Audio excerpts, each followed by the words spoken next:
May bago kaming kapitbahay,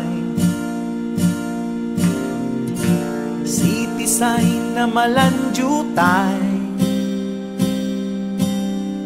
Ang mister niya'y nasa Dubai,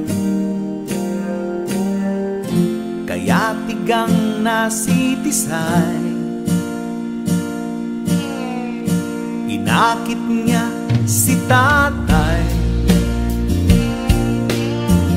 si tatay naman tululaway.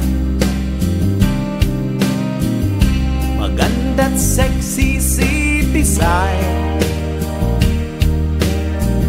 ang tatay ko ay bumigay. Si tatay wala lagi sa bahay, nandun sa kapitbahay, sa bahay ni Madam Tisay. Si tatay umuwi ng lupaypay, nagtaka si nanay, wala na ang brief ni tatay. Pagdating ng umaga, ang nanay ko ay nagduda. Si tatay ay sinundan niya, tama nga ang kanyang hinala. Si tatay wala na naman sa bahay, nandun sa kapitbahay, sa bahay ni Madam Tisay. Si tatay umuwi ng lupaypay, nagtaka si nanay, panty na ang suot ni tatay.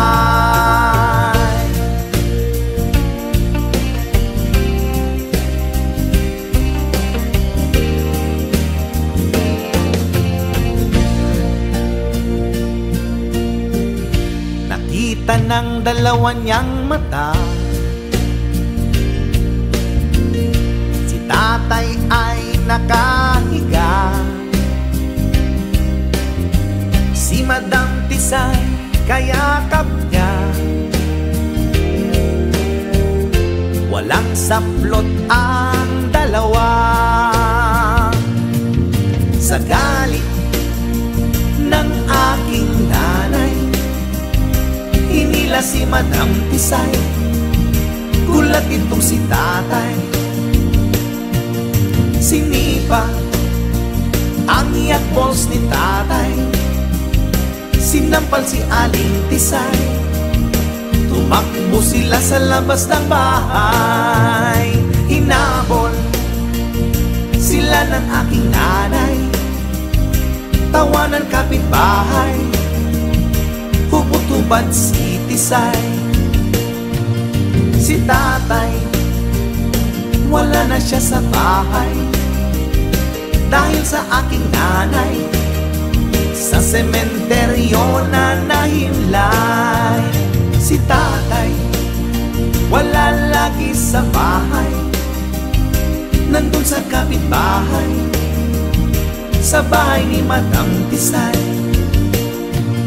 Si tatay umuwi ng lupaypay, nagtaka si nanay, wala na ang brief ni tatay.